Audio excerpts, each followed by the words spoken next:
Hello everyone, আশা করছি সবাই ভালো আছেন। আজকে আমরা হেডিং টু প্যারিস, মানে এখন যাচ্ছি প্যারিসে। মোটামুটি 13-14 ঘন্টার মতো ফ্লাইট, আর মাঝখানে হচ্ছে ট্রানজিট আছে টার্কিতে। আমাদের ফ্লাইট হচ্ছে টার্কিশ এয়ারলাইন্স। তো এখন যেহেতু মোটামুটি আরো 2 ঘন্টার মতো সময়, বাজে হচ্ছে কটা বাজে, 4:30টার মতো। এখন হচ্ছে আমরা ওখানে ঢুকবো 5:30টার দিকে। তো এখানে স্কাই লাউঞ্জে হচ্ছে খাওয়া দাওয়া করতে আসছি। দেখেন, মানে যেখানে যাচ্ছি শুনলাম 13 ডিগ্রি সেন্টিগ্রেড, আর আমি পরে এসছি একটা গেঞ্জি। কি একটা অবস্থা, মানে যদিও 2টা শীতের কাপড় নিছে। আমাদের টার্কি পৌঁছে তার মোটামুটি 3.5 ঘন্টা, 3.5 ঘন্টা 10 মিনিটের মতো লাগবে। এখন এখানে প্লেনের ভিতরে সবাই ঘুমাইতেছে, 6টার সময় ফ্লাইট ছিল। চলে আসছি আমরা, এখন হচ্ছে আর 21 মিনিটের মতো লাগবে ল্যান্ড করতে। প্রায় এখন বাজে হচ্ছে টার্কি টাইম 11:40 AM এবং বাংলাদেশ টাইম হচ্ছে 2:40 PM। আমরা টার্কিতে চলে আসছি, এখন বাজে টার্কিশ টাইম হচ্ছে 12:40। তো এখান থেকে আমাদের 1.5 ঘন্টা একটা 1.5 ঘন্টা না, মোটামুটি 2 ঘন্টার মধ্যে একটা ট্রানজিট আছে। এরপর আমরা হচ্ছে প্যারিসের দিকে যাব, মানে রওনা করবো। যাই হোক, চলে আসছি এখন আমরা প্যারিসে। এইটার জার্নিটা ছিল মোটামুটি 3 ঘন্টার মতো। তো এখন বের হচ্ছে, ইমিগ্রেশন শেষ করে তারপর হচ্ছে এয়ারবিএনবিতে আমাদের হোটেল নিয়ে আছে, মানে পাশে নিয়ে আছে, ওখানে যাচ্ছে। এইটা হইতেছে প্যারিসের এয়ারপোর্ট, বিশাল বড়। মানে মানে শুধু এয়ারপোর্ট থেকে বেরোতে বেরোতে মনে হয় যে 1 ঘন্টার মতো লাগবে আর কি, যদি হাঁটা শুরু করি।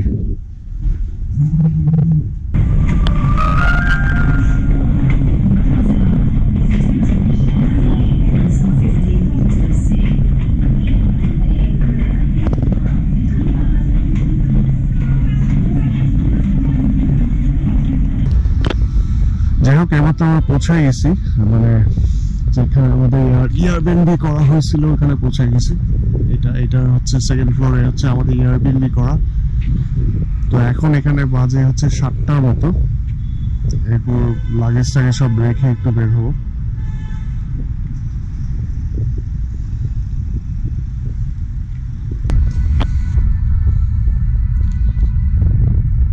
এতক্ষণ ধরে আমরা এখানে দাঁড়ায় আছি, মানে যে ফ্লাইটের যে মালিক, সে বলতেছে একজন লোক পাঠাচ্ছে, তো সে চাবি নিয়ে আসবে। এটা হচ্ছে অটোমেটিক সিস্টেম, এখানে কোনো দারোয়ান নাই। একটা সেন্সর আছে ওখানে, হচ্ছে চাবিটা বা ওই সেন্সরে হচ্ছে কিটা রাখলে তখন হচ্ছে গেটটা খুলে যাবে। তো লোকটা এখনো আসে নাই। একটা নাম্বার সেন্ড করছে মালিক, ওই নাম্বারটা দেখা গেছে যে ফোন অফ, ভয়েস মেলে চলে গেছে। কতক্ষণ দাঁড়া থাকবে জানি না। মানে এখানে এখন 7:30 বাজে, অথচ দেখেন কি পরিমাণে রোদ। আমার মনে হচ্ছে 8:30 বা 9টার দিকে মনে হচ্ছে সন্ধ্যা নামবে।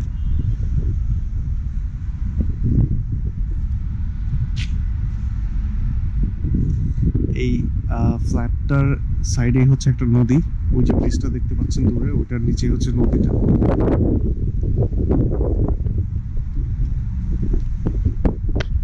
এটা হচ্ছে আমাদের রুমটা।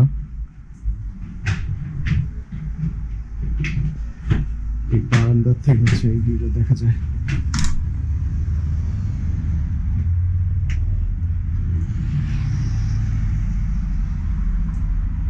এটা হচ্ছে এদিকে কিচেন।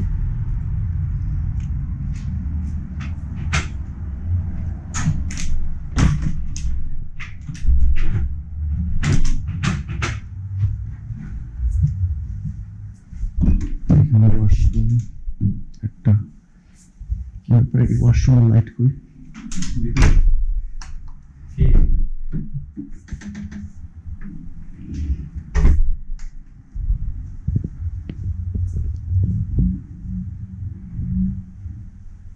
এটা হচ্ছে কিচেন, এখানে সব রকমের মশলা টসলা সব দিয়ে আছে, রান্না করা যাবে।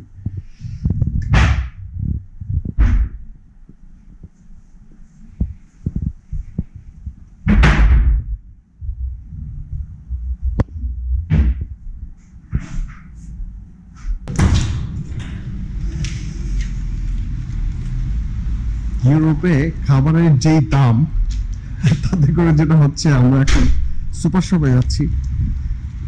এখান থেকে হচ্ছে আমরা রান্না করে খাবার খাবো, যেহেতু আমাদের ফুল ফার্নিশড, সো কিচেনে আমাদের সবকিছু আছে। আমরা যাচ্ছি এখন গরুর মাংস কিনতে। আজকে আমাদের ইভেন্ট ছিল সকাল 9টা থেকে 6টা পর্যন্ত। তো ইভেন্ট শেষ করে এসে এখন আমরা সুপার শপে যাচ্ছি, তারপর ওখান থেকে এসে রান্না করবো, তারপর খাওয়া দাওয়া করে রাতে ঘুমায় যাবো। ওই সিগন্যাল পড়ছে, লাল বাতি চলে গেছে পথচারী পারাপারের, সো এখন আমি পার হতে পারবো না, গাড়ি যাবে। যাই হোক, গাড়িগুলো আমার জন্য দাঁড়ায় ছিল, আমি তো পার হয়ে গেছি, ওরা আমার জন্য দাঁড়ায় ছিল। কি রেসপেক্ট দেখছেন, আপনি পার হয়ে গেছেন, ওরা আমার জন্য দাঁড়ায় ছিল, আর আমি এদিকে দাঁড়া দাঁড়া ভিডিও করতেছি। আজকে হচ্ছে আমাদের সেকেন্ড ডে।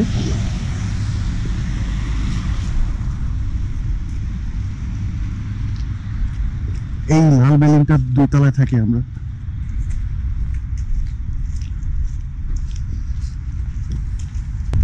এই যে দেয়ালের মধ্যে কি পরিমাণে লেখা দেখেন, মানে মানুষের কাজ কাম নাই, এগুলা কখন লেখে, প্রত্যেকটা দেয়ালের মধ্যে লেখে, একটা দেয়ালও খালি নেই।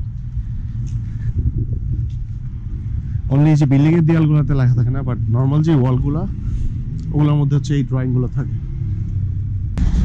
দেখেন কত সুন্দর একটা জায়গা। আমরা একটু খাওয়া দাওয়া করতে বেরোচ্ছি, প্লাস হচ্ছে কিছু গ্রসারিজ থেকে জিনিসপত্র কিনে নিয়ে যাবো বাসার জন্য।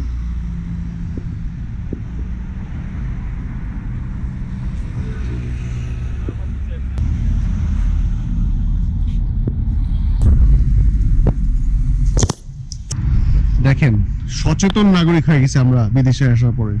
গাড়ি নাই, এরপরও রাস্তা পার হচ্ছি না, কারণ এখানে সিগন্যাল হচ্ছে লাল বাতি জ্বলতেছে। কত বড় সচেতন আমরা, খালি থাকি ভুল জায়গাটায়।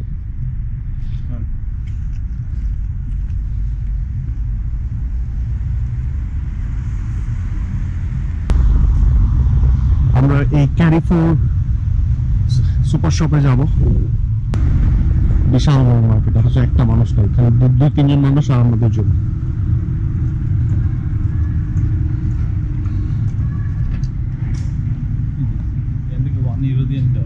এই যে এই ইয়েগুলো হচ্ছে 1 ইউরো দিয়ে এখান থেকে নিতে হবে, যার কারণে হচ্ছে আমরা হাতে করে হচ্ছে ক্যারি করি। হায় হায়, বাজারে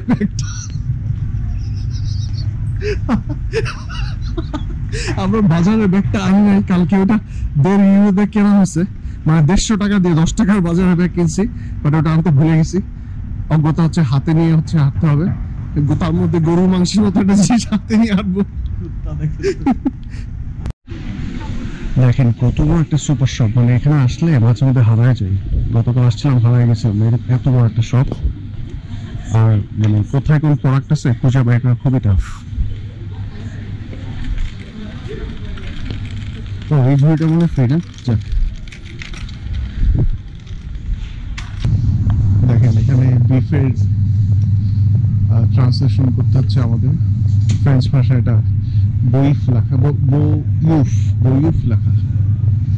সো এখানে কত গ্রাম লেখা বিফ, 5.39 ইউরো, 0.200 কেজি, মানে এটা খুবই কম। আমরা 1 কেজির মতো নিব, 1 কেজি প্রবাবলি 10 ইউরো করে পড়বে, মানে 1000 টাকা। তাহলে সেই হিসেবে বাংলাদেশের গরু মাংস যে 800-900 টাকা, ওটা ঠিকই আছে।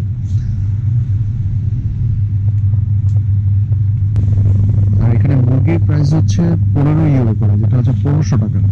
সেই তুলনায় বাংলাদেশের মুরগি হচ্ছে অনেক চিপ। এটা কিন্তু মানে গরু না, এখানে কিন্তু আবার আরেক ওয়ার্ড, সম্ভবত অন্য কিছু হতে পারে। ওই যে ওটা আবার পর করবি, এটা আমার ছাগলের মানে খাসি।